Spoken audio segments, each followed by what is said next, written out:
Next chapter है जो कि इम्पोर्टेंट है और इसमें थ्योरेटिकल चीज़ें भी हैं, मिक्सचर है, थ्योरेटिकल चीज़ें भी हैं और प्लस कैलकुलेशंस भी हैं।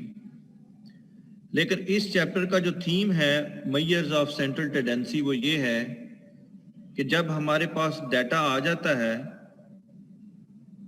तो उसमें हम डिस्क्रिप्टिव स्टैटिस्टिक्स में बुनियादी चीज़ जो होती है वो हम मेजर्स ऑफ सेंट्रल टेंडेंसी यानी डाटे का सेंटर लोकेट करते हैं।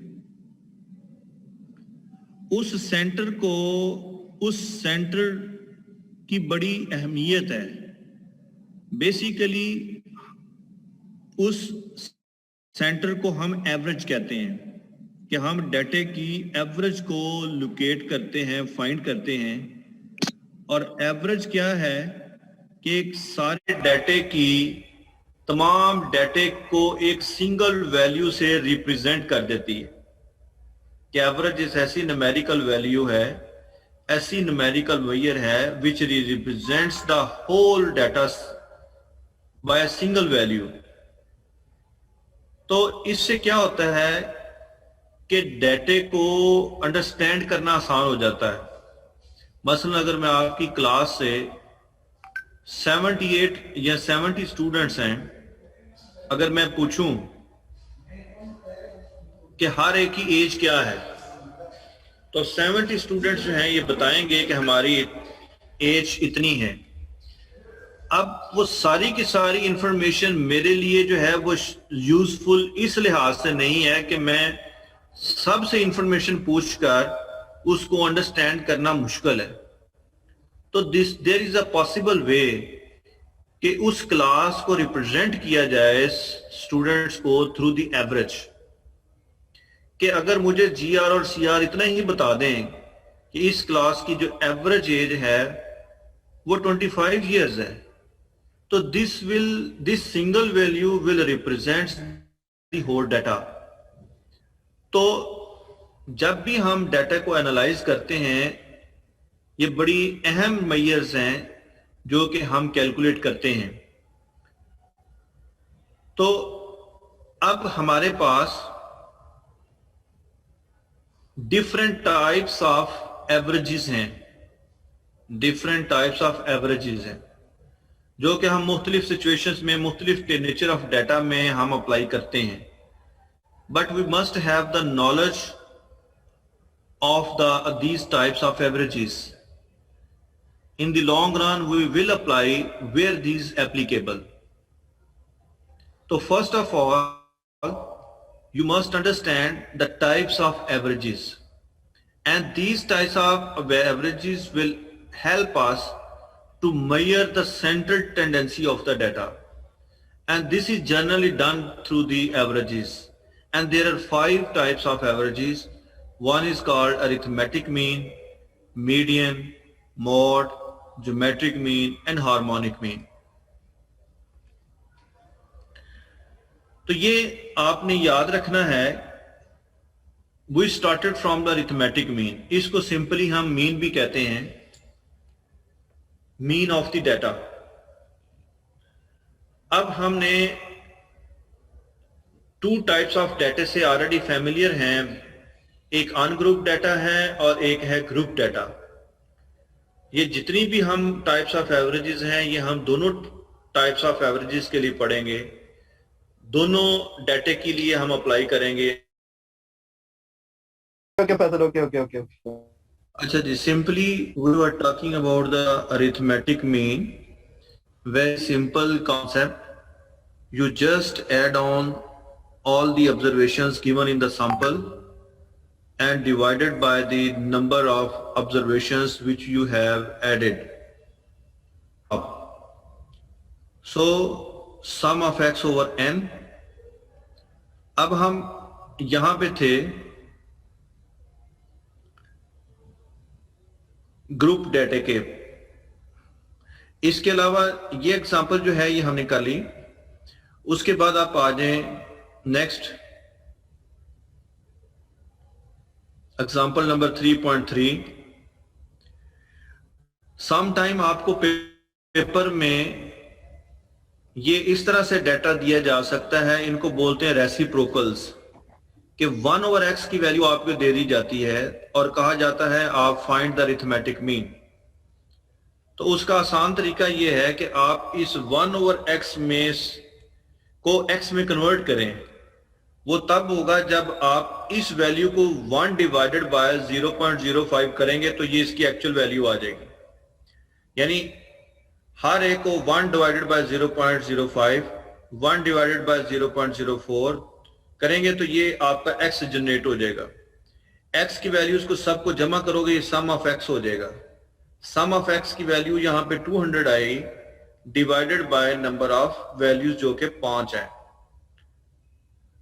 अब देयर इज अनदर पॉसिबिलिटी कि सम टाइम डाटा आपको इस तरीके से दिया जाए कि log ऑफ x यानी कि logarithmic of 10 values of x की जो है वो आपको log वैल्यूज दे दी गई हैं और you are just simply asked to calculate the arithmetic mean of x। तो first of all you have to convert this log of x into simple x values. What we have to do, we will just simply get the anti-log of these values. This will be converted into the x values. तो आप इन log of x values को x में convert कर देंगे ताकि आपके पास जो x values हैं इनको आप sum करेंगे। sum इसका 347 आएगा divided by number of values। 10 values हैं, 10 पे आप divide कर देंगे। Similarly, sir, excuse me, sir. Sir kindly ये रिपीट कर। How to convert x values? ये काइंडली जरा रिपीट कर दीजिएगा। देखिए बच्चे यहाँ पे इस केस में आपको 1/x दिया गया है। आप सिंपली इसको 1/x दोबारा करेंगे, यानी कि वैल्यू को 1 डिवाइडेड बाय, अगर आपके पास कैलकुलेटर है तो आप कर लें, 1 डिवाइडेड बाय 0.05 तो ये 20 आ जाएगा। 1 डिवाइडेड बाय 0.04 तो ये 25 आ जाएगा। सिमिलरली आपके पास है कैलकुलेटर? जी सर। हाँ जी, ये कैलकुलेट करके देख लें। 1 डिवाइडेड बाय करेंगे तो ये 1/x से बाहर आप निकल जाएंगे, x पे आ जाएंगे। जी एग्जैक्टली सर, ठीक है। अब इस तरह से आप log ऑफ x है, अब log से जान छुड़ाने के लिए आपको एंटी लॉग लेना पड़ेगा। ठीक है, राइट। यानी कि एंटी लॉग का बटन आप प्रेस करें, shift of log of x करेंगे तो आपके पास ये एंटी लॉग का बटन आ जाएगा। एंटी लॉग करेंगे 1.8062 का, ये आ जाएगा 64। जी सर, आ गया, ठीक हो गया, राइट, ठीक है, आई गॉट। तो इसको Thank you. अब now you are free to calculate sum of x। You just add down the sum of all values, divide by the number of values. This will come out as x bar, mean of the x values. Okay, thank you. Now the next example is 3.5. Thank you, sir. This is important for you. इस तरह का question आपको paper में दिया जा सकता है। अब इसका थीम ये है कि सम, इसको आपने करेक्टेड मीन फाइंड करना है, यानी इसमें आपने करेक्टेड मीन फाइंड करना है। करेक्टेड मीन जो है ये आप किस तरह करोगे? करेक्टेड मीन के लिए आप पहले इस क्वेश्चन को समझें। The mean salary paid to 1000 employees of a factory was found to be 180.40. कहते हैं 1000 का डाटा है, एम्प्लॉइज हैं, और उन एम्प्लॉइज की जो एवरेज सैलरी है वो है 180.40। Later on it was discovered that the wages of 2 employees were wrongly taken. बाद में आपको पता चला कि 2 ऐसी वैल्यूज हैं जो कि गलत ऐड करके हमने एवरेज निकाल ली है। 297 एंड 165 ये दो गलत वैल्यू ऐड की गई थी, जबकि एक्चुअली होनी चाहिए थी 197 एंड 185। तो अब आप बजाय इसके कि पूरा 10,000 का अपना 1,000 का डाटा रिकैलकुलेट करें, आप इस एवरेज को करेक्ट कर लेंगे। कैसे करेक्शन करेंगे? देखो, आपके पास x, आपने करेक्शन करनी है सम में, सम ऑफ x में आपने करेक्शन करनी है। तो x bar is equal to sum of x। यहां से अगर सम ऑफ x निकालना है तो ये मल्टीप्लाई होकर इधर आ जाएगा, sum of x is equal to n into x bar. तो ये आपका इनकरेक्ट जो सम है वो ये होगा, n की वैल्यू पे 1000, x बार की जगह पर आप मल्टीप्लाई करेंगे 180.40, ये आ जाएगी इसकी इनकरेक्ट सम की वैल्यू। अब इस सम को आपने करेक्ट करना है। How you will make the correction? Very simple way is, you just remove these values. आप ये माइनस कर देंगे, सब्सट्रैक्ट कर देंगे इस सम में से, और जो ट्रू वैल्यूज हैं 197 और 185, that should be added. So in order to get the correct sum of square, you simply pick out this incorrect sum of x, subtracted these two values which are wrongly placed, and then again the values which are actually true values were sum up. And this will give you the new sum of x. This sum of x is named as corrected sum of x, which will be divided by the number of values, which are again 1000 values. So by dividing this corrected sum of square with the number of values, corrected x bar, corrected mean will be obtained. G. Got my point? Yes, I got it. Yes, तो sir. Very simple, इसको just आप इसको go through कर लें। अब आपने example 3.6 खुद करनी है, इसको समझना है, और ये सॉल्यूशन भी दिया हुआ है, इसको आप कर लें। अगर ना समझ आई तो कल दोबारा हम करेंगे। अब आगे आ जाएं। अब आप आ जाएं arithmetic mean for the group data. Group data का जो मीन है वो ये है sum of f x over sum of f. आपके पास ये फ्रीक्वेंसी डिस्ट्रीब्यूशन दी हुई है और हमें कहा गया है calculate the arithmetic mean and show that the sum of the deviations of the mean from their of the values from their mean is 0। यानी पहली चीज हम जिसमें कैलकुलेट करनी है, calculate the arithmetic mean. Now you can easily understand the data given to you is actually the group data, because there are number of groups or classes and the frequency is given. So now it's your personal understanding.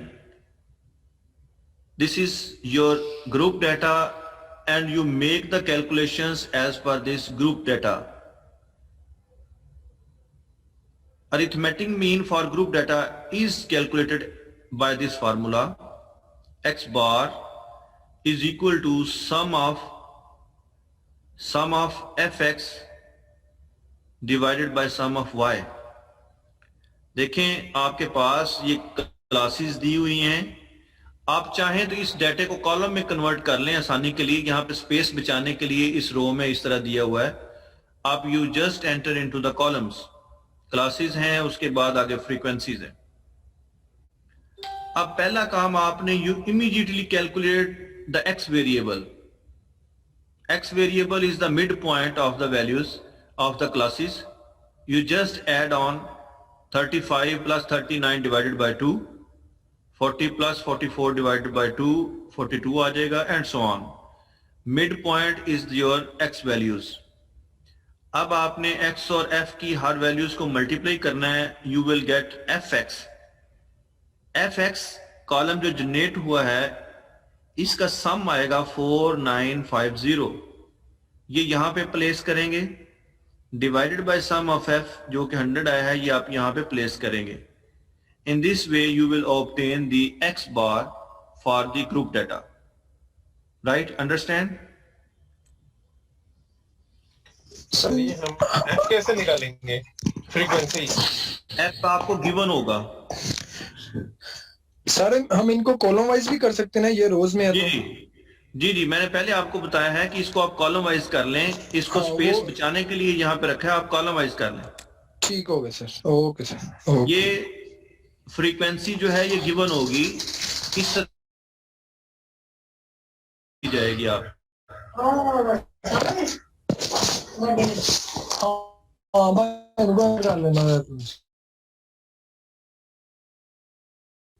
और some time ये भी possible है कि आपको direct x और f दे दिया गया है, तो आप fx बनाएं और उसको आप कैलकुलेट करें, तो आपके पास सम ऑफ f की वैल्यू ये आ जाएगी 5847. ठीक ठीक. तो देयर इज ए पॉसिबिलिटी कि आपको डायरेक्टली x भी दे दिया जाए, but will understand frequency will always be given to you. In case of classes will be given along with their frequencies, you will immediately calculate the x value which is named as the midpoint of the data of the classes. अब इसी question में next हमें कहा गया है कि and show that sum of the deviations of the values from their mean is 0. ये property है अरिथमेटिक मीन की कि सम ऑफ डेविएशन का मतलब डिफरेंस, कि जब आप हर वैल्यू को उसके मीन से डिफरेंस लेते हैं तो जो डिफरेंस का सम आता है तो वो 0 के इक्वल आना चाहिए. इसको बोलते हैं sum of deviation of x values from their mean which is always equal to 0. अगर ये अनग्रुप डाटा है तो ये फ्रीक्वेंसी मल्टीप्लाई नहीं होगी. Now this is the case of the group data, that's why frequency is multiplied. So अगर हमें ये अनग्रुप डाटा में भी कहा जाए show that the sum of deviation of x values from their mean is 0, तो you just calculate this difference x minus x bar. x की हर वैल्यू को मीन से माइनस करें और जब कॉलम कंप्लीट हो जाए तो उसका सम करेंगे तो वो 0 आना चाहिए. अब इन दिस केस आप सबसे पहले x माइनस एक्स बार बनाएंगे. x बार आपने कैलकुलेट किया हुआ 49.5. आपने x की हर वैल्यू को x बार से माइनस किया तो ये डिफरेंस यानी ये डेविएशन आ गई. अब आपने इस डिफरेंस को मल्टीप्लाई करना विद फ्रीक्वेंसी कॉलम, यानी -12.5 मल्टीप्लाई बाय 13, तो ये आ जाएगा -162.5. तो ये वाला जो कॉलम जनरेट हुआ है this will be sum up with the 0 सम. तो ये अल्टीमेटली जो सम ऑफ डेविएशन आएगा वो 0 आएगा. तो मैं आई रिपीट दिस कि ये अरिथमेटिक मीन की ये प्रॉपर्टी है कि जब भी कोई तमाम डाटे की वैल्यूज को उसके मीन से डेविएट यानी डिफरेंस लिया जाता है तो sum of deviation of x values from their mean is always equal to 0. When there is a case of ungrouped data, you will never multiply the frequency because you have not the frequency. But in this case, just like this example, you will see you just multiply these deviation with the frequency, and finally when you sum of these calculations, the result will be 0. Understand? जी sir, ठीक हो गया. अच्छा, next one is you may also ask calculate the weighted arithmetic mean. Weighted arithmetic mean is just like the arithmetic mean for the group data. Only the difference is we replace the frequency with the W, which are actually the weights. Weighted arithmetic means in your frequency is basically the weights weightage will be assigned to the x values, sum of wx divided by w. For example, take an example,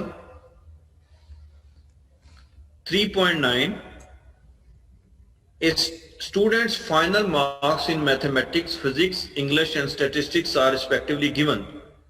ये आपको x की values दी हुई हैं, आप इनको column में लिख सकते हैं। x वैल्यूज जो आपको दी हुई हैं, और साथ ही कहा गया है if the respective credits received for these scores are 3, 5, 3 and 1, determine an appropriate average. These are basically the weights. ये हर जो सब्जेक्ट है उसके अकॉर्डिंगली आगे ये क्रेडिट हैं या इनके स्कोर्स हैं या इनको आप कह दें कि इनकी वेटेज है।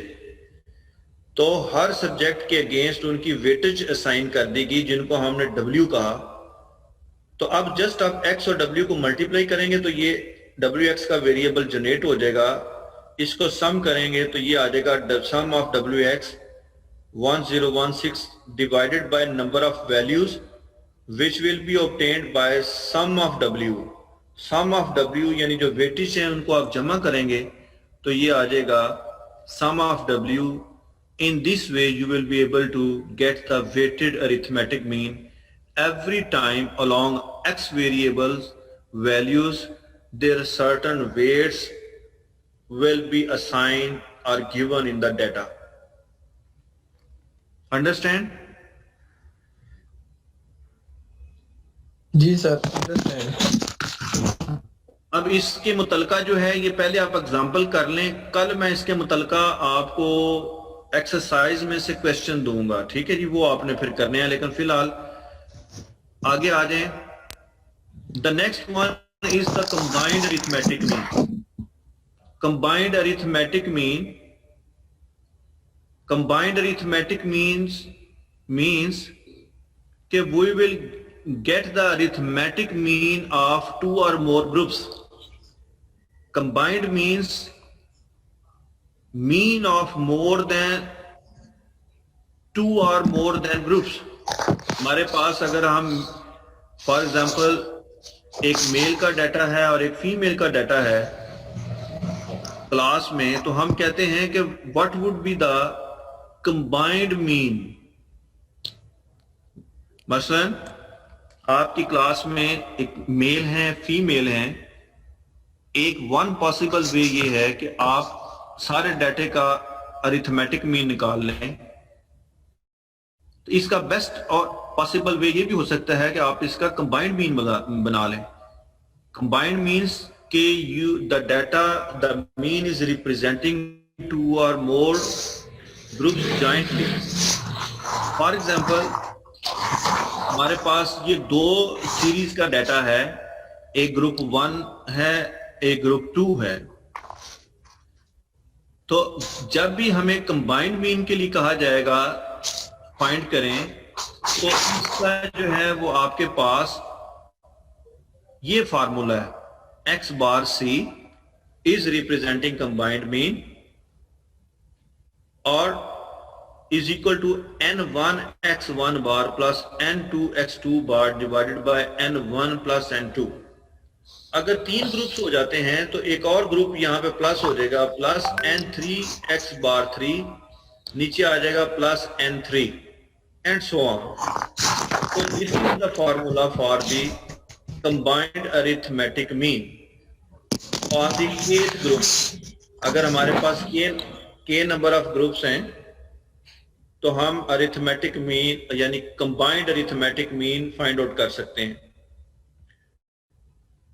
अब इस डाटे में देखें कि आपके पास अरिथमेटिक मीन दिया हुआ है फॉर ग्रुप 1, इसको हम बोलेंगे x1 बार और साथ नंबर ऑफ आइटम्स दिए हुए हैं जिसको हम n1 कह रहे हैं, ये है 80। सिमिलरली 20 जो है ये x2 बार है और इसके बाद जो ये 60 है ये n2 है।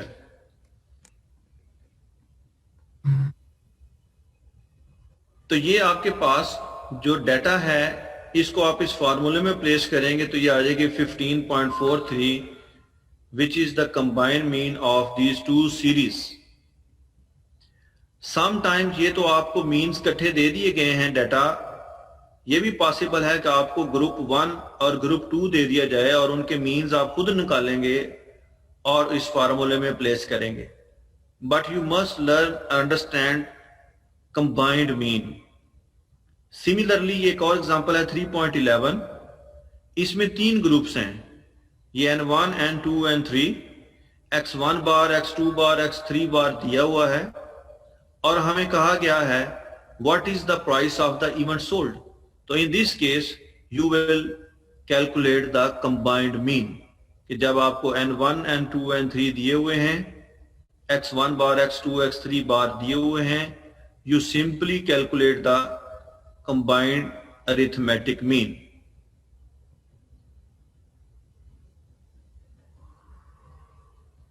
जी ये कर लेंगे आप? सर आज के लिए ये इतना ही ना सर। सर आज के लिए इतना बहुत है। अच्छा चलें, ठीक हो गया, आज के लिए इतना ही करें और मैं आपको एक वीडियो शेयर कर रहा हूं ग्रुप में, उसको भी आप देखें, ठीक है।